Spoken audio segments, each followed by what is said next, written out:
Awesome. Thanks very much for the introduction, Peter. Great to see all of you here, and thanks for your participation in this very interesting work. Great to be here with Brent and Jocelyn. As you heard from both Brent and Jocelyn, we collaborate regularly. We do a lot of work together. We meet at least monthly as administrators with our other administrator partners from around the region, and so it's great to be here with Brent and Jocelyn as well. And thanks for the opportunity. Thanks for the invitation to come in and speak. Obviously, your work is focused on Victoria and Saanich, but as you will hear, and I think as you probably already know, the regional district plays an important part in service delivery in Greater Victoria. So a great opportunity for me to speak a bit about the CRD and answer any questions you may have a little bit later. I'm hoping not to repeat too much of what you heard from Bob Bish. I didn't hear what he said to you, but of course I'm familiar with his work. I've been with the regional district for almost 19 years in a few roles, and so very familiar with the regional district model. I actually worked at the District of Saanich for about 5 years before I jumped over to the CRD. So I'll try not to repeat what you might have heard from Bob. So what are regional districts anyway? Well, of course, as you probably know, and as you might have heard from Bob, regional districts are established by letters patent through the province of British Columbia. That legislation was in force in 1965, and in 1966, the Capital Regional District was established. And as a result of the regional district model, we have quite a unique legislative and governance structure here in British Columbia compared to the rest of Canada. Does anybody know how many regional districts there are in BC? No, there are 27. Jocelyn, I think you might have had it, Jocelyn. You. There are 27 regional districts in BC, and regional districts really rose out of a need for greater regional cooperation at the regional and sub-regional service level. And today, regional districts really serve three primary functions. So at the top end, we provide regional services such as solid waste management, regional parks, regional planning, which really are designed to help achieve regional economies of scale. And are largely things that, or services that the municipalities would be challenged to deliver on their own. The second primary function of regional districts is to provide intermunicipal or sub-regional services. And I'll talk a little bit later about how many sub-regional services we offer at the CRD and how those are structured. But through intermunicipal or sub-regional service delivery, we are able to deliver those services much more efficiently and effectively through the regional district versus having the municipalities deliver those services on their own. And as Peter noted, for the most part, with sub-regional services, there is a bit of an a la carte menu. Typically, at the sub-regional service level, the municipalities who choose to participate in a service come together, come to the CRD and say, hey, we want this service.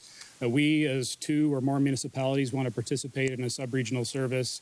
And then we work through a process with our board to look at establishing that service.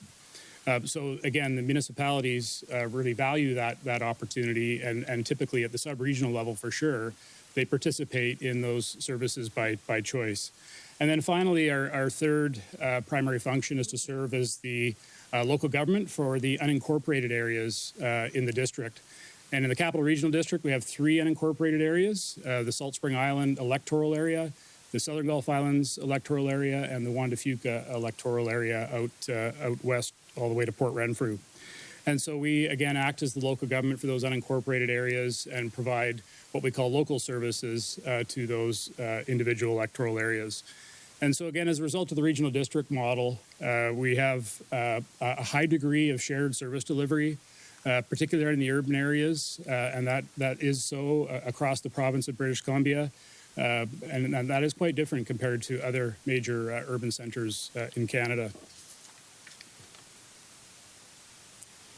Just for some context, the CRD itself covers a large area, about 237,000 hectares.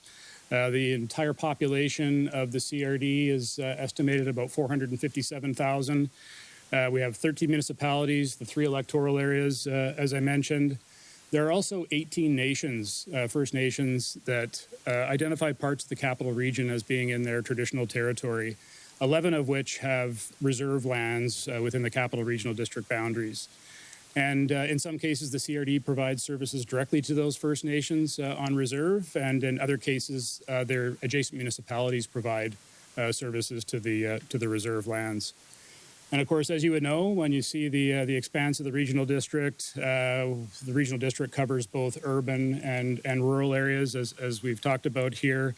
That really adds to the diversity and the richness of the region. But as you can imagine, that creates some challenges when it comes to decision making around our board table, and I'll talk about that more in a moment. In terms of the governance and administrative structure of the CRD, the governing body, as I mentioned, is the CRD board. We have 21 directors that are at the board based on decisions from the municipal councils, or in some cases, those folks are directly elected by the public in their municipalities as CRD directors. And then we have 3 directors that are directly elected from the 3 electoral areas. So in total, we have 24 directors that make up our board. Each local government in the region has 1 director for every 25,000 people in their jurisdiction. And the number of directors on the CRD board and the voting strength of each of those directors are set out in the CRD's letters patent. So that does vary by regional district around the province. And typically all 13 mayors sit as directors on the board. The larger municipalities, of course, being Victoria and Saanich, have more than 1 director. So for example, based on population, Saanich has 5 directors on the CRD board, and Victoria has 4 directors on the board, including the mayors. We do have all mayors sitting as directors on the board, which hasn't always been the case. The mayor of Langford in the past has chosen not to serve as a director on the board, but for this term, we have all the mayors serving on the board, which is great. The representation and assigned voting strength, as you would know, is really to ensure balanced representation at the board table, balanced representation when it comes to making decisions. And that reflects the relative strength and interest that a jurisdiction has related to the matter being voted on. So we have often weighted votes. And so for every agenda on the board item, we determine what the voting will be for that particular matter, depending on the item, depending on the decision, depending on the participation. And in some cases, only certain directors vote on a certain matter. First, I mentioned First Nations. In terms of service delivery, First Nations do not have representation on the CRD board. In BC, only modern treaty First Nations have representation on regional district boards, and so there are only a couple of examples where that is the case, of course, in BC, such as the Tsawwassen First Nation. Tsawwassen First Nation has a representative on the Metro Vancouver board, but there are no modern treaty First Nations currently in the CRD. Although we have a policy decision the board made a few years back was to allow First Nations representation on our standing committees. We do have 10 standing committees that are set by the board chair, and typically those standing committees are making recommendations up to the board on certain areas of our business. And in the case of Songhees and Esquimalt or Kasapsan First Nation, where they do participate in our core area wastewater service, they've been invited to participate on the standing committee that makes recommendations up to the board for that specific service. Also, as has been noted, the CRD has 3 corporate entities. So we have the Capital Regional District, we have the Capital Region Housing Corporation, and we also have the Capital Regional Hospital District. So 3 separate corporate entities, and 3 separate boards, although representation on all 3 boards is the same. As I mentioned, the CRD, of course, was incorporated in 1966. The Capital Regional Hospital District was incorporated in 1967 by way of the Hospital District Act. And the purpose of the hospital district is really to share in capital costs for regional health facilities. That board was established in 1974.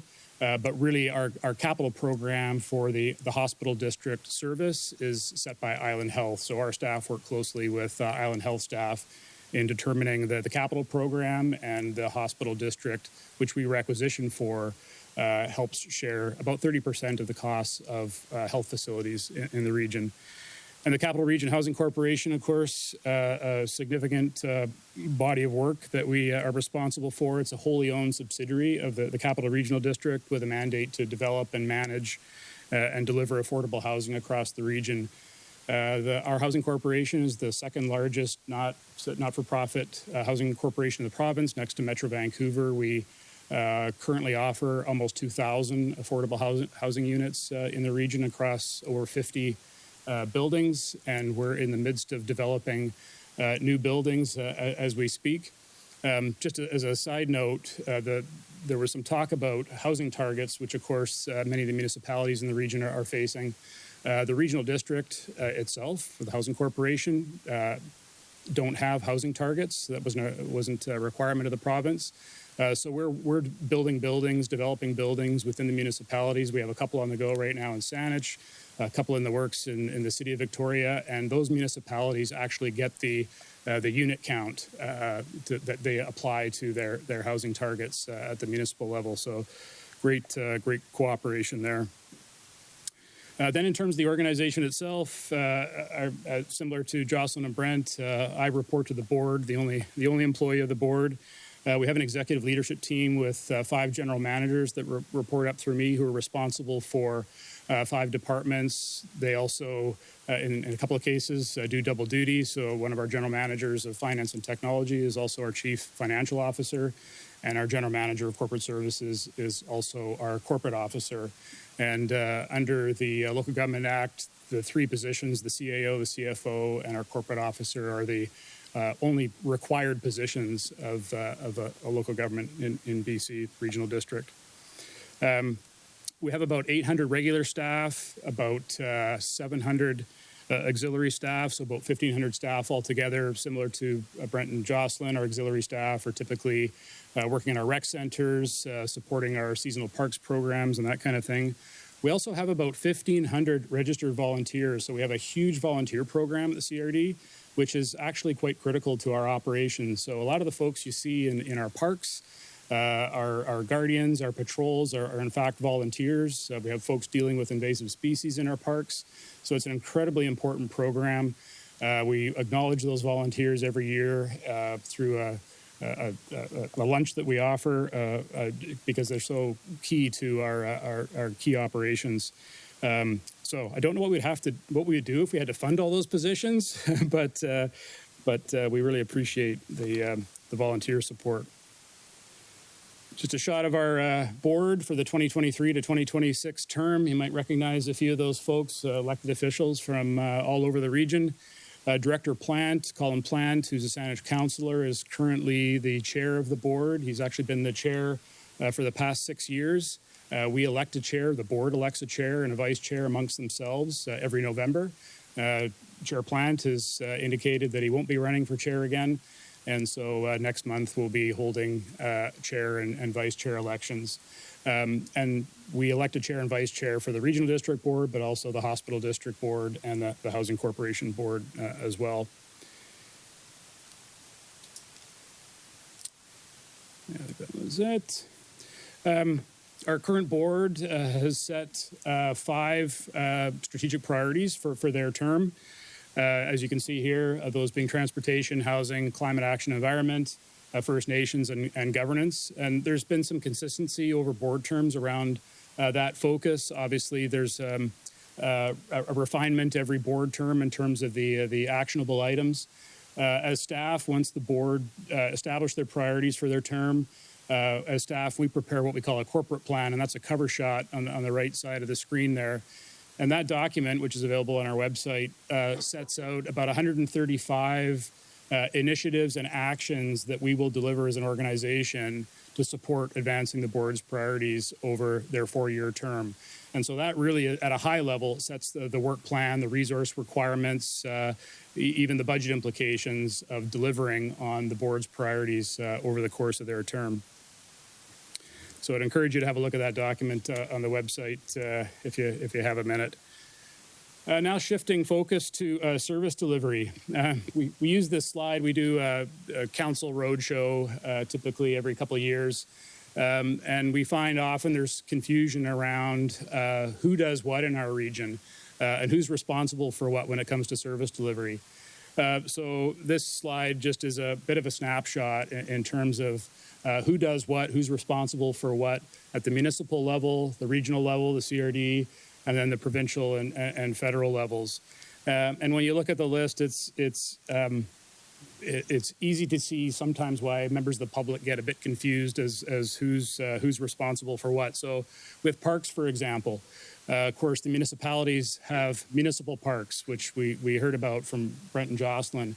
The CRD has an extensive regional park program. We have 34 regional parks, which are dispersed around the region with a bit of a different focus than municipal parks. So regional, the CRD parks program is focused on acquiring large tracts of land, conserving and preserving land and the ecological benefits of those large tracts of land, which is a different focus for the municipalities, from the municipalities. And then, of course, the province operates provincial parks, and the federal government operates federal parks. And we find a lot of people in our region that use the parks really don't understand who's responsible for what. And it's easy to see why. Even when it comes to utilities, of course, the CRD operates regional level water and wastewater utilities, which I'll talk about a bit more in a moment. But of course, the municipalities operate their own municipal water distribution systems and sewer collection systems, which feed into the regional trunk systems. The regional water supply and its transmission system, which is managed by the CRD, supplies water to all the municipalities. But we also have sub-regional services. CRD operates the water distribution service for 7 West Shore municipalities. So that includes Colwood, Langford, View Royal, parts of Metchosin and Highlands, and Souk. So some different models there. And then with health, just finally, of course, as I mentioned, the hospital district and the service the CRD operates under the Hospital District Act, partners with Island Health, as I mentioned, around investing in health care facilities and health capital. But of course, the province is responsible for public health care and the delivery of healthcare systems and services. So just to give you a bit of a snapshot as to where the regional district fits and a bit of an explanation as to why sometimes there might be some confusion as to who's responsible for what. Carrying on with service delivery, the CRD operates over 200 different services. You can see the split here between regional services, sub-regional services, and local services, which are primarily services that we provide in the 3 electoral areas. So you can see just in terms of budget relationship at the regional level, in terms of our 200 services, the regional services account for about 15% of services across the organization, but account for about 55% of the budget. So these are typically our larger services.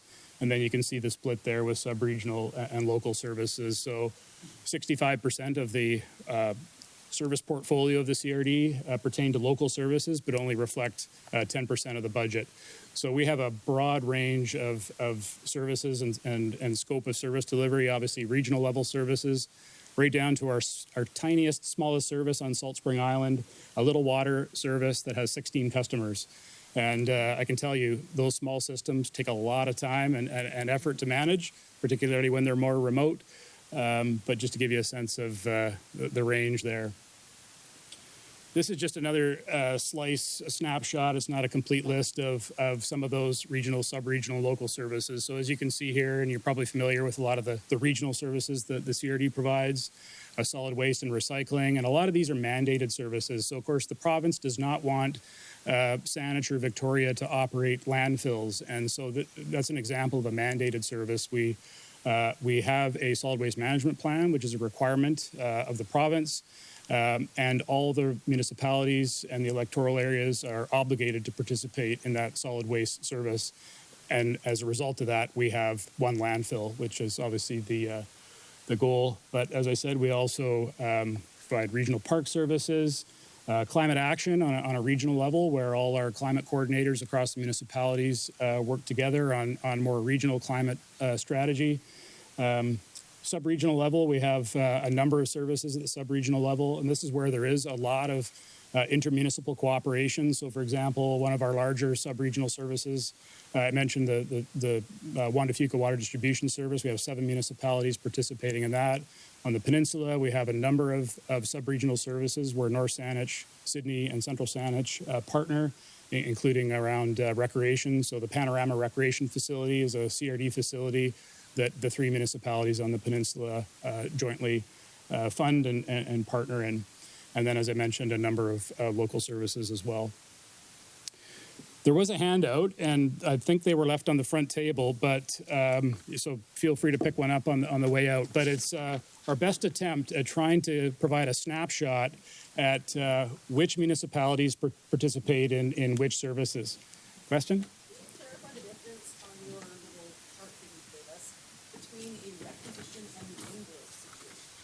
Yeah, good question. I'm going to talk a little bit about finances later. But requisition is just another word for a tax. So the regional districts don't have taxing authority. So we requisition a payment through the municipalities depending on the services they participate in and depending on whether or not those services are requisition or tax funded. We also have a number of services that are funded through fees and charges, so we don't recover costs from municipalities for those services. But we don't have taxing authorities, the regional districts, so we requisition.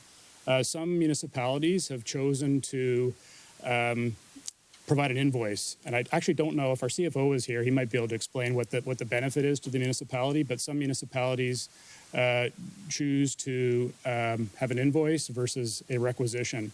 At the end of the day, no. It's not like I get the invoice and the municipality gets the requisition. No, that's right. All goes municipality either way, it's just some finance. Well, it's actually so the municipalities recover the payments on our behalf. And the municipalities do that in different ways. And depending on which municipality you live in, you'll see potentially different descriptions of how the CRD services are recovered. Some municipalities I know provide more detail about the CRD requisition, and others tend to roll that up. But effectively, that's more of an internal invoicing issue. At the end of the day, the municipalities collect the tax revenue for the CRD services that we provide on our behalf. So we call this CRD on a page. It's a nice summary, a nice snapshot. You can have a look at it there. The highest level starting with the regional services, many of which are mandated participation, down through the sub-regional services and right down to the local services. And so you can see when you take a moment to look at it, just who participates in what service, which municipality, and which groups of municipalities participate in different services. So we have that in hard copy, and we can certainly provide that electronically as well. All right, and then just getting into the finances a little further. Regional districts are different from municipalities in that for each of our services, we have to have a distinct budget. And as Brent mentioned, we can't carry deficits either. If we run a deficit in a service in one year, we have to recover that in the following budget year and account for that. But each of our services, each of our 200 plus services, have a distinct budget. And so each of those budgets are reviewed ultimately by a standing committee, a local service committee or commission for the most part. And all those committees and commissions make budget recommendations up to the board. Our CRD board is the only body that has budget authority. So each of these budgets are held distinctly. Our CFO likes to say that he has to carry over 200 sets of books, which is true. So when we recover money for a wastewater service, for example, our core area wastewater service, which of course includes the relatively new wastewater treatment plant that 7 municipalities participate in, there's a separate capital budget for that service, a separate operating budget, and those services are budgeted distinctly versus a municipality who has the luxury, I'll say, of being able to move revenue around to offset costs in different services. We can't do that as a regional district. I'm not saying that happens in the municipalities, but if a municipality wanted to take recreation revenue and use that to offset costs for their water utility. They have the ability to do that, whereas regional districts don't. So it creates for a more complex budget structure.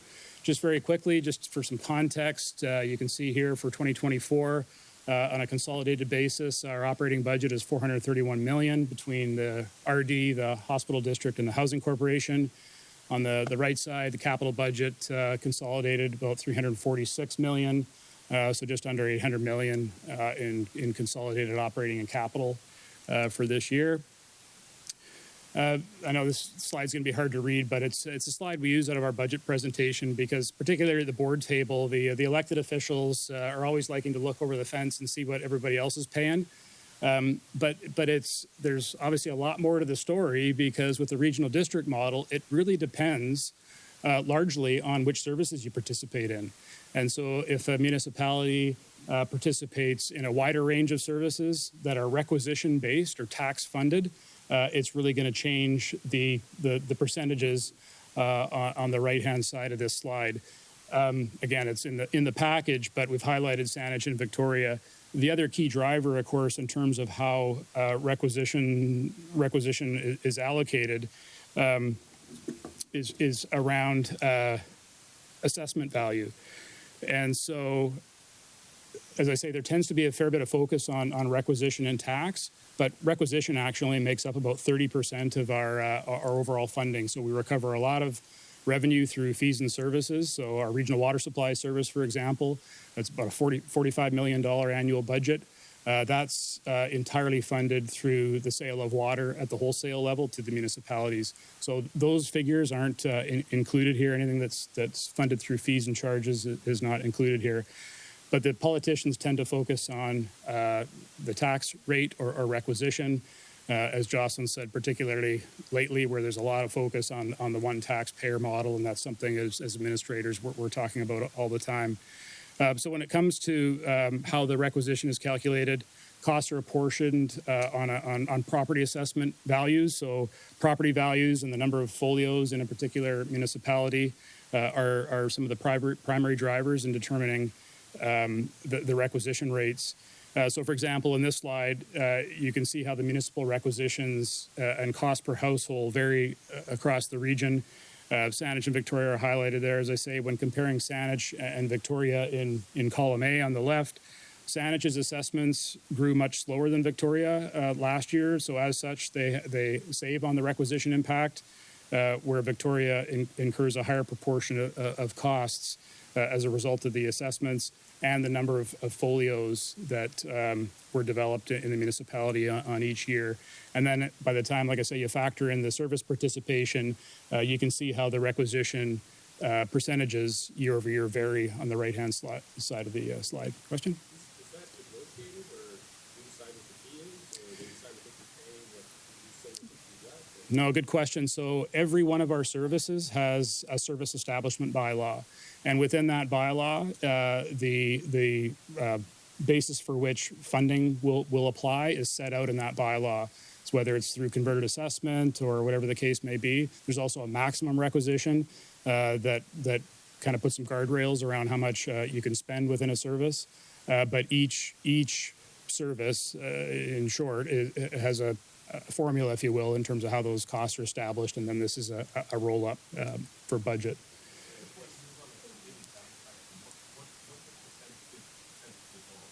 Their percentage increase over 2023 budget. Yeah. Question? The previous slide, it looked like Saanich on the far right has a much higher cost per household. Is that based on their higher property values, mostly, or do they buy in stuff? It's both. Really a lot.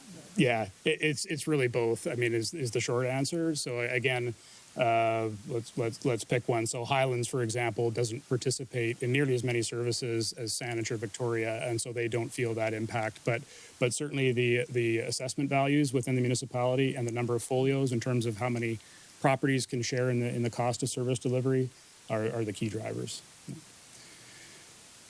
I'm over time here, so I'm going to wrap up here, Peter. Also, just final two slides focused on the financials. This is a snapshot of Victoria's requisition for 2024. You can probably, you don't need to focus too much on the numbers. It's more about, the purpose of this slide is more about to show what the cost per household on average is for an average property in the city of Victoria. So the CRD consolidated costs for 2024 for the average household in Victoria was about $510 for the bundle or the suite of CRD services.